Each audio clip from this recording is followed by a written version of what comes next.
우리 함께 기도하겠습니다. 하나님, 거룩한 새벽 아침 동이 틀 때 새 하늘과 새 땅을 우리에게 주셔서 하나님, 완전한 회복과 치유의 기쁨 속에 하나님의 구원을 노래하는 진정한 성도가 되게 도와주십시오. 오늘 말씀을 기대합니다. 하나님께서 선포해 주셔서 성령이 지배하는 시간 되게 도와주시기를 기도합니다. 예수님의 이름으로 기도했습니다. 아멘.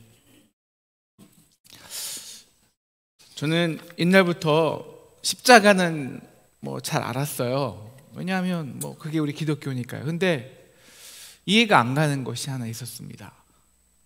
아니, 십자가에서 죽으면 되지, 왜 예수님은 그렇게 군인에게 끌려가서 채찍질을 당해야 했는가라는 것이었어요. 그리고 그것은 아주 옛날이죠. 벌써 10몇 년 전 영화인데 패션 오브 크라이스트의 장면을 보고서 많이 이해가 되었습니다. 영상이 있으면 좀 보여주고 싶은데요, 오늘 가서 한번 보시면 좋겠습니다. 로마의 모든 형 집행에서는 일반적인 매로 사용하는 것은요, 작은 쇠고기나 날카로운 조각이 달려있는 채찍을 사용하였습니다. 그래서 그 채찍질을 사용하기 위해서는 죄수의 옷을 벗기고 기둥에 묶였죠. 그리고 웬만큼 몸이 강건하지 않은 사람은 십자가형 전에 한 40대를 맞으면 이미 기절을 하고 목숨을 잃습니다. 그러니까 십자가 자체를 지지 못해요. 그리고 40대가 넘어가면은 이 등에 있는 거의 모든 살이 패여서 등뼈가 훤히 보이게 되죠.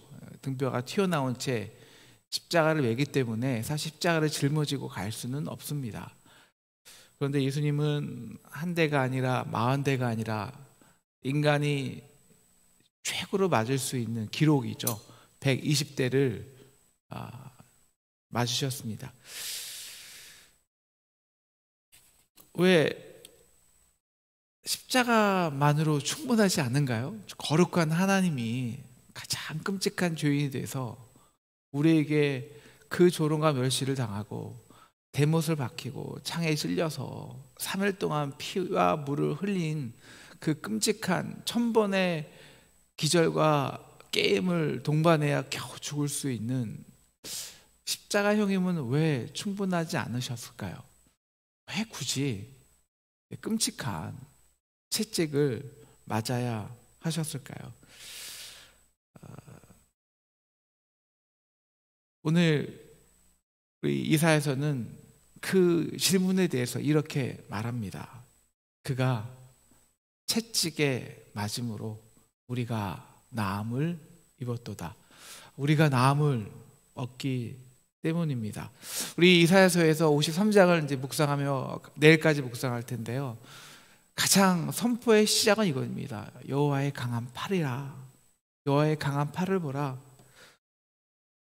십자가에서 죽으신 그 예수, 그 연한 순이 강한 팔, 능력의 팔이라는 겁니다. 그러기 위해서 우리는 어제 그 십자가가 내가 죽인 십자가가 되어야 된다고 배웠습니다. 그래야 내 역사가 되고 그래야 진정한 나의 부활이 되니까요. 그런데 문제는 내 죄 때문이라는 거냐는 거예요. 우리가 잘못 알고 있었던 거예요. 여러분, 내 죄는 아닙니다. 왜냐하면 죄는요, 내 죄가 없어요. 내 죄는 존재하지 않아요. 그러면 그들의 죄입니까? 아니요, 그것도 아니죠. 우리 허물 때문입니다. 우리 죄악 때문입니다. 그래서 예수님께서 십자가에서 예수를 죽게 한 것이 그들이 아닌, 너희가 아닌, 내가 아닌 우리라는 것입니다. 그래서 우리 모두가 나음을 얻기 위해서 오늘 6절 말씀처럼 우리 모두의 죄악을, 우리 무리의 죄악을 그에게 담당 시킨 것입니다. 우리는 다 양 같아서 그릇 행하여 각기 제 갈 길로 갔거늘 여호와께서는 우리 무리의 죄악을 혹은 우리 모두의 죄악을 그에게 담당시키셨도다. 그래서 하나님은 그 어린 양에게, 정말 어린 양에게 한 대가 아닌 40대가 아닌 120대를 때리시고 징계를 하신 것입니다. 어느 중학교의 실제 얘기라고 합니다. 반에서, 우리 중학교 때 보면 반에서 물건이 막 없어지잖아요. 근데 한두 번도 아니고 지속적으로 이게 물건이 사라져요. 그러니 그 횟수가 잦아지고 점점 담대해집니다. 그 범인 누구야? 온 학급이 그 범인 찾기에 나서게 됩니다. 의심을 하고 의심을 합니다. 그러다 보니까 무리가 한 패, 두 패, 세 패로 나뉘어서 서로 갈라지기 시작하고 서로 숨어서 지켜보고 서로 정죄하고 서로 패싸움을 해요. 이건 뭐 학급이 아닙니다. 결국 선생님이요 참다 못해서 아이들을 눈을 감으라고 합니다. 그리고 한 번이라도 훔친 적이 있는 아이들은 조용히 손을 들라고 합니다. 그러면 용서해 주시겠다라고 하죠. 그런데 아무도 손을 들지 않습니다. 열이 받죠. 그래서 선생님이 이 아이들을 다 교탁에 올라가라고 합니다. 무릎을 꿇으라고 합니다. 한 명이라도 손들 때까지 아무도 내려올 수 없다. 밤을 새서라도. 그런데 한 명도 손을 들지 않습니다. 그러더니 다 올라서서 종아리를 걷어. 그래서 종아리를 걷습니다. 그리고 선생님이 회초리를 들고 그 아이들의 회초리를 때리려고 하는 순간 생각이 바뀌죠. 그리고서는 선생이 자신의 교탁에 올라갑니다. 그리고 자기의 종아리를 걷고 때리기 시작하죠. 회초리를 듭니다. 10대를 때렸는데요, 아이들이 아무런 동요를 하지 않아요. 15대, 그리고 20대를 때리니까 한 아이가 흐느끼기 시작합니다.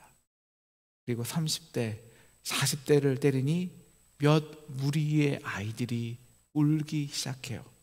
그리고 60대를 때릴 때 선생님의 종아리에서 피가 나기 시작합니다. 피가 범벅이 돼요.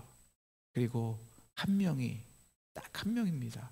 한 명이 내려오자, 선생님, 내 죄 때문에 내가 범인이에요. 그만하세요.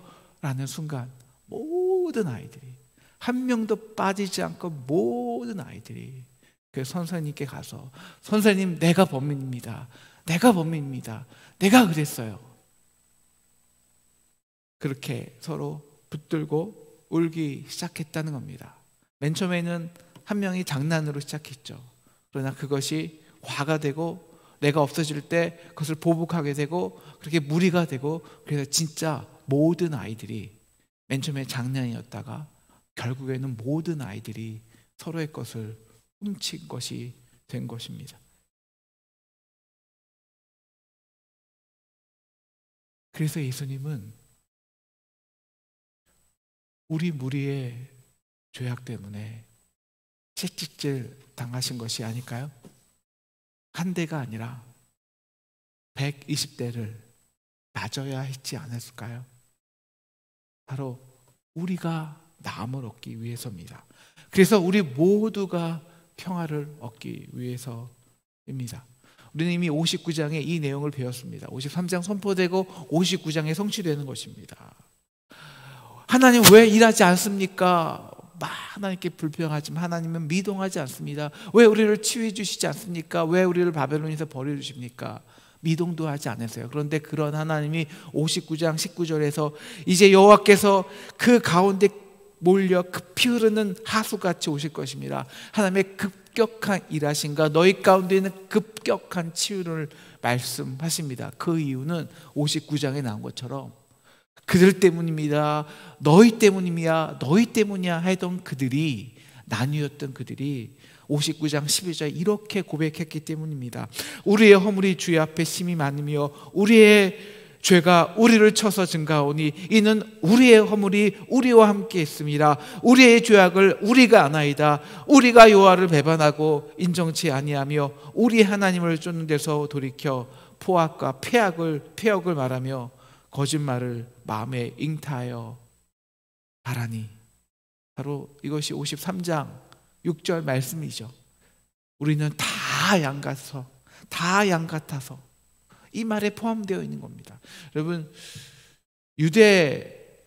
유대인들에게 가장 심한 욕이 뭔지 아세요? 우리는 심한 말이 뭘까요? 이 X 같은 놈, 뭐 그런 건가요? 유대에게는요, 이 양 같은 놈아, 이게 가장 심한 욕이래요. 왜냐하면 우리 멍멍이는 멍멍 같은 놈, 우리 그러면은요, 우리 멍멍이는 그래도 얼마나 이쁩니까, 그죠? 애완견아니에요. 얼마나 똑똑해요. 그리고 쓸 용도도 많아요. 근데 양은요, 우리가 시편 23편에서 배웠지만 머리가 너무 나쁩니다. 근데 세상에서 자기가 제일 똑똑한 줄 알아요. 그래서 고집이 셉니다. 그래서 양이 두 다리를 딱 꽂고 버티기 시작하면 정말 웬만한 목자도 움직이기 힘들어요. 그런데 양은 가장 유명한 것이 시력이 나쁘지 않습니까? 2, 3m 암을 못 봐요. 그런데 또 절벽은 가기 좋아해요. 참 희한하죠? 우리가 양 같지 않습니까? 우리는 2, 3일 뒤로 못 보잖아요. 여러분, 2, 3일 뒤로 알 수 있습니까? 그런데 스스로의 탐욕으로 스스로의 멸망의 길을 자초하잖아요. 근데 무엇이냐면 다 양은요, 그리고 자기의 탐욕 때문에 제한 없이 먹어요. 그래서 푸른 초장을 만나면 그 목자가 제지하지 않으면 계속 아침부터 밤까지 먹는다가 배가 이렇게 늘어져 갖고요, 일어나다가 쓰러집니다. 그래서 발이 거꾸로 돌아가면 절대 양은 혼자 일어나지 못해요. 그래서 쇼크사로 죽는 겁니다. 그래서 목자가 없는 양은요, 모두 각각 제갈 길로 가서 다 죽어요.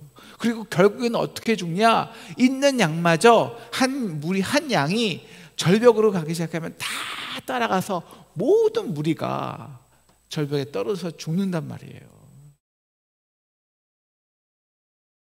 그래서 우리가 다 양 같아서 그릇 행하여 같다는 것입니다.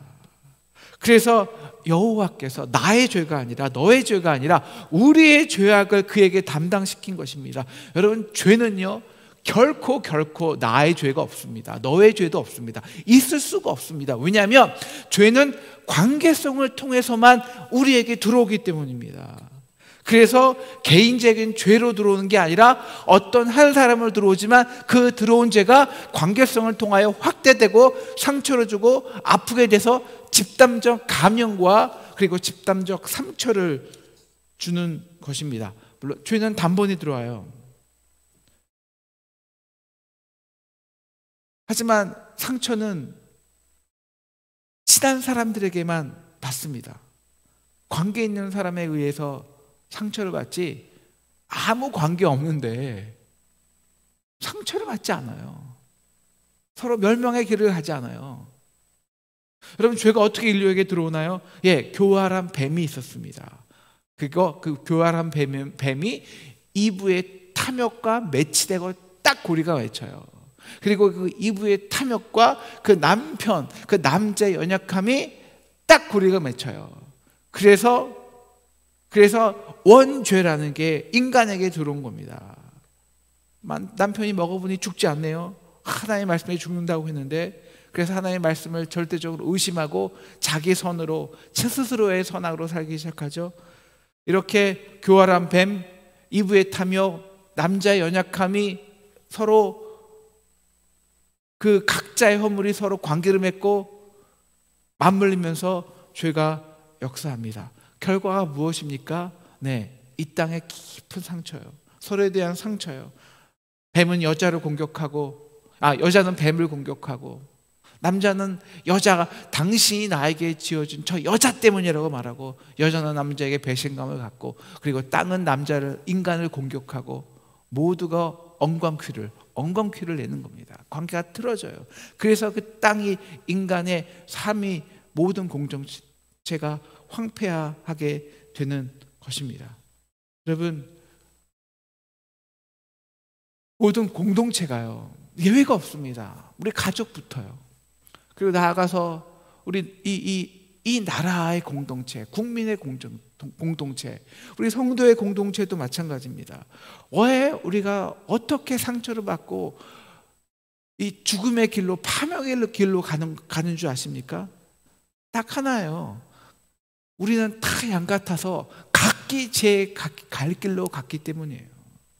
다시 말하면 2, 3일 뒤에 일도 알지 못하면서 내가 보는 것이 절대적으로, 내가 가는 길이 절대적으로 옳다고 생각해서입니다. 그래서 각자가 개인의 생각대로, 좋은 대로, 자기 주장대로, 옳은 소견대로 해요. 각기 옳은 소견대로 했더라. 그래서 사사기 시대에 모든 무리가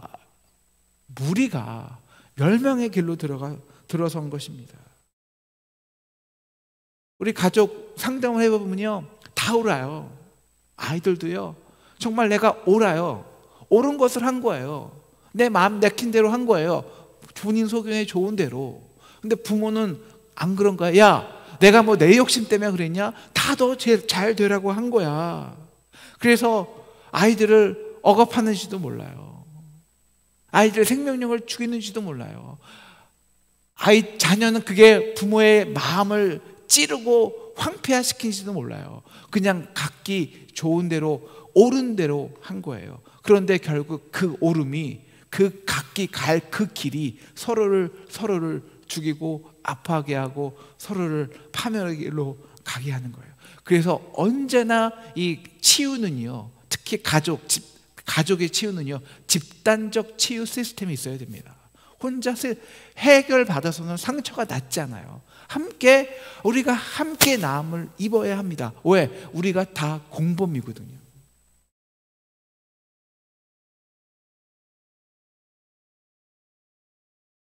이것이 죄라는 근본입니다. 그래서 우리나라도 온 국민이 이렇게 상처받고 힘들게 사는 거 아닙니까? 좌파는 좌파, 우파는 우파, 보수는 보수대로 자기가 옳다고 하는 길을 가다가 그것이 옳기 때문에 서로 끌어당기죠. 왜? 그것이 정의니까요. 그러다 보면 폭력도 정당화되고요, 독재도 정당화되고요, 불법도 정당화되는 것입니다. 왜? 이게 옳으니까.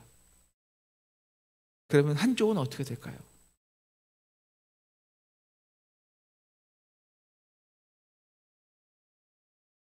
나는 분명히 옳은 길로 갔어요. 근데 결과가 상처뿐이잖아요. 온통 우리 가족도, 교회도, 나라도, 이웃도. 그러면 딱 하나요. 이제 책임을 묻는 거예요.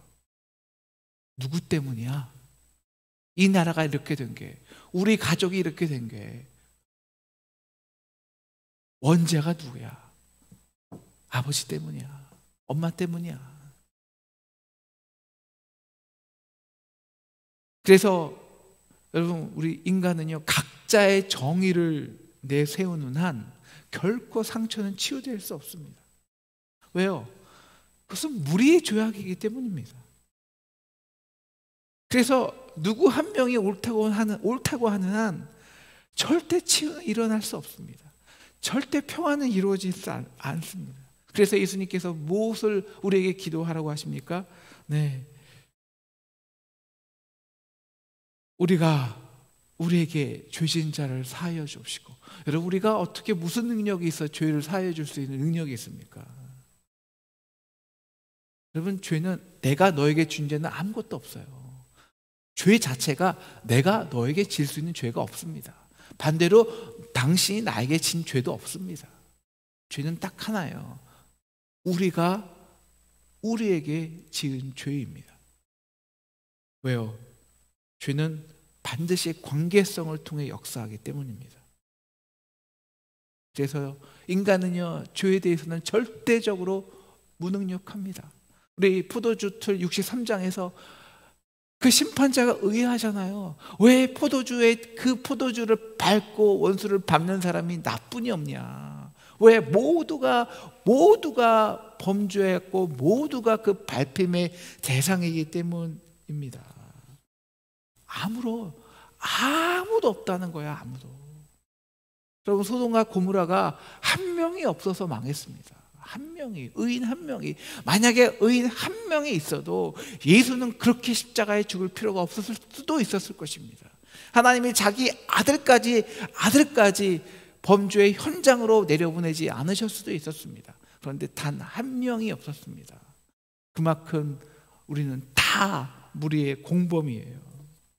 여기서 빠져나갈 사람은 아무도 없다는 것입니다. 그런데 여러분, 인류가요, 우리가 이 무리의 죄악의 문제를 어떻게 해결하는 줄 아세요? 정말 비열한 방법으로 해결했습니다. 이것이 인류의 역사였어요. 그것은 희생양을 만드는 겁니다.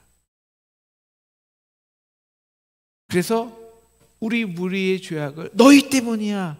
특히 힘없는 사람들, 연약한 사람들. 그래서 모든 무리가 그 돌을 던지는 것이죠. 사실 이것이요, 인류의 역사 발전의 방식이었습니다. 르네 지라르라는 유명한 학자가 있는데요, 그분이 희생양이라는 책을, 굉장히 중요한 책입니다. 이 책에서 지라르는 모든 인간의 공동체는 그 역사와 신화와 문화의 발전 과정에서 반드시 그 공동체의 희생양을 만들어 왔다는 것입니다. 그래서 유대의 그 바리새인들은 그 간음한 현장에서 간음한 여인을 불러서 돌을 다 치려고 하죠. 근데 예수님이 어떻게 하십니까? 이 여인이 아니라 그 돌을 치는 무리를 죄인으로 만들어서 보내버리시죠. 여러분, 희생양은 사회 전체가 어떤 위기에 처했을 때, 왜? 우리 무리의 죄악이기 때문에 반드시 결과가 나오거든요. 바로 그때 우리 그 무리의 죄악을 특정 희생양에게 전가시킴으로써 나는 이 책임에서 상관이 없다 만들어 빠져나가는 것입니다. 특히 이것은 그 사회의 기득권층, 그들의 권력층의 책임을 사회의 약자에게 돌리기 위한 희생양 메커니즘이죠. 그래서 주로 힘없는 사람들, 우리 성경에서 나오는 문둥병자들, 혈루병자들, 이 시대에도 연약한 자들. 여러분, 정치는 딱 하나입니다. 정치는 희생양 만들기 게임이에요. 지금 이 나라도 마찬가지입니다.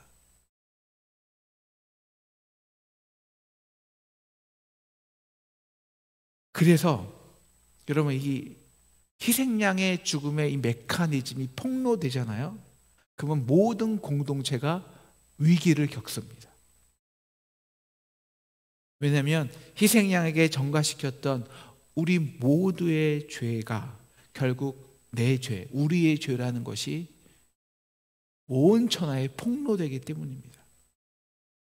그래서 인류는 언제나 한 번도 예외 없이 이 희생양 죽이기에 몰입하는 거예요. 그런데요, 이 희생양 메커니즘을 뒤집은 혁명적인 공동체가 탄생을 합니다. 누굴까요?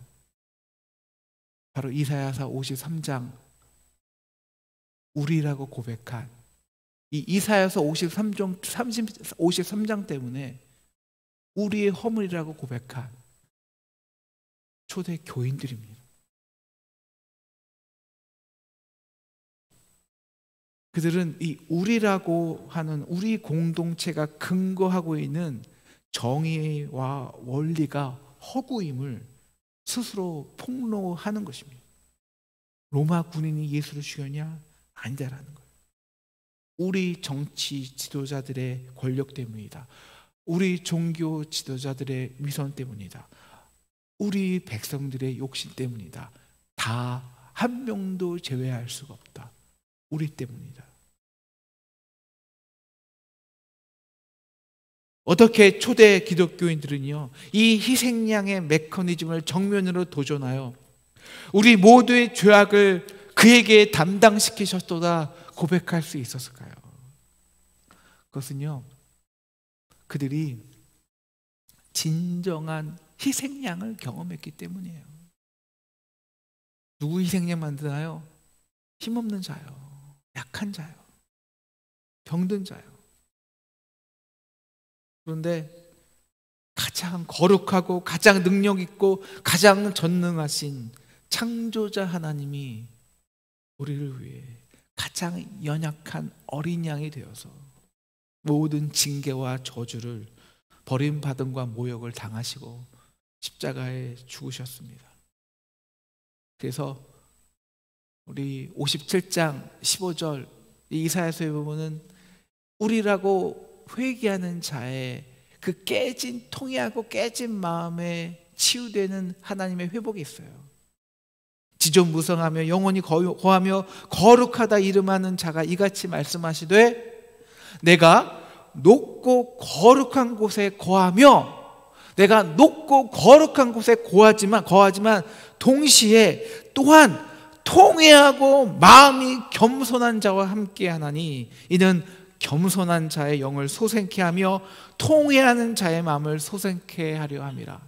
그래서 그 우리라고 고백한 그 깨진 공동체 속에서 완전히 무너지고 마음이, 심령이 깨지고 통회한 그 공동체, 한 명도 제외 없이 자신의 죄를 뒤집어 쓴 그 공동체에게 하나님은 그 깨져간 마음 속에 놀라운 치유와 회복을 함께 시작하시는 것입니다. 이게 새 하늘과 새 땅이에요. 그렇게 인류는 우리라고 고백한 무리를 통해서 이 희생양 메커니즘에 근거한 폭력의 사회가 깨져나가고요, 진정한 용서와 화해 그리고 회복의 공동체가 시작되는 것입니다. 이게 초기 기독교의, 이게 초기 교인 성도의 무리였어요. 그래서 기독교는 놀라운 힘과 능력을 가진 것입니다. 그래서 기독교에는 진정한 치유와 회복이 있던 거예요. 여러분, 어린 양은요, 그래서요 반드시 이걸 아셔야 되는데요, 어린 양은 대속 제물이지만 동시에 화목 제물입니다. 여러분, 대속 제물은요 반드시 화목 제물이어야 합니다. 이게 달라서는 안 돼요. 왜? 우리의 죄가 뭐냐면 결국 그 죄는 우리를 갈라놓은 우리의 담을 지게 만든 것이 있기 때문입니다. 그래서 십자가로 우리의 죄를 대속한 것은요, 그 죄로 인해 막혀있던 하나님과 화목하게 하신 것입니다. 그래서 장막 그 성전의 지성소의 휘장에 찢어지고 하나님께 담대함을 나가는 것입니다. 그런데 그 담대함을 나가기 위해서 우리가 먼저 해결해야 될 것은 그 죄로 막혀있던 우리의 담을 십자가의 보혈로 피로 깨야 되는 것입니다. 에베소서 2장 17절 둘로 하나를 만드사 원수된 것 곧 중간에 막힌 담을 자기 육체로 허시고 그렇게 하나됨을 이루셔서 우리를 구원하신 것입니다.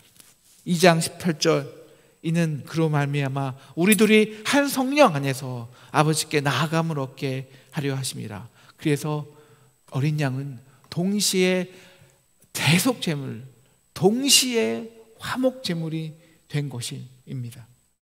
그래서 그래서 예수가 맞은 채찍은요 결코 한 대일 수가 없습니다.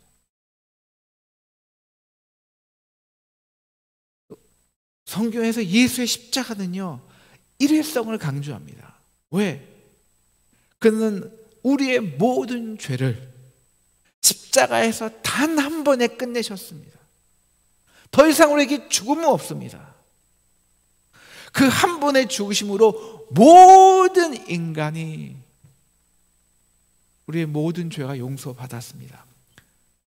그런데 죄는 한 번에 해결하셨지만 상처는 한 번에 해결되지 않습니다. 치유는 한 번에 해결되지 않아요. 그래서 어려워요. 죄는 짓기 쉽습니다만 그 죄로 인한 관계의 끊어짐과 아픔과 상처는 한 번 해결되지 않아요. 그래서 예수는 한 대가 아닌, 10대가 아닌, 20대가 아닌 가능한 인간으로서 인간의 몸을 가지셨기에 인간으로서 감당할 수 있는 가장 최대한의 채찍을 맞으신 겁니다. 120대를 맞았어요. 바로 나의 허물이 아닌, 우리 부모의 허물이 아닌, 우리 가족, 우리 무리, 이 공동체, 우리 성도, 우리 민족, 인류의 그 아픔과 고통을, 징계를 받음으로 진정한 평화를, 치유를, 회복을 주셔야 했기 때문입니다. 사랑하는 상동 성도 여러분, 그는 우리의 허물 때문에 채찍에 맞으셨습니다. 한 대부터 120대를 참아내셨습니다. 그렇게 그는 우리의 죄를 대속했을 뿐만 아니라 완전히 우리를 화목하게 하셨습니다. 그럼 이제 우리는 평화를 누려야 하지 않겠습니까?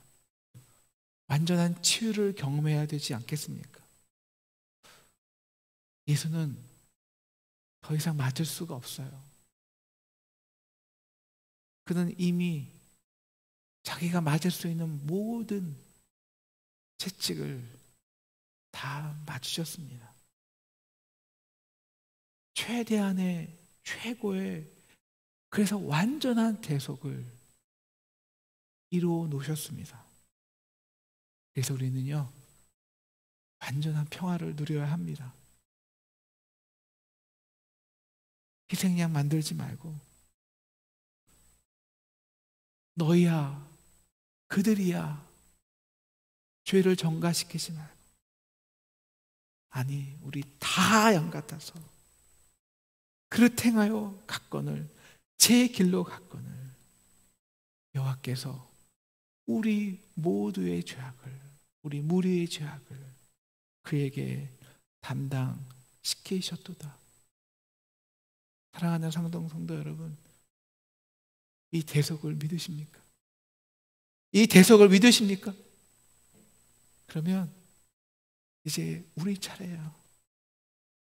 우리가 나음을 입어야 합니다. 그래서 진정한 화해를 경험하고 진정한 평화를 누리고 다 함께 나음을 받읍시다. 그래서 진정한 회복과 치유와 부활의 공동체 되는 저와 여러분 되기를 주님의 이름으로 축원합니다.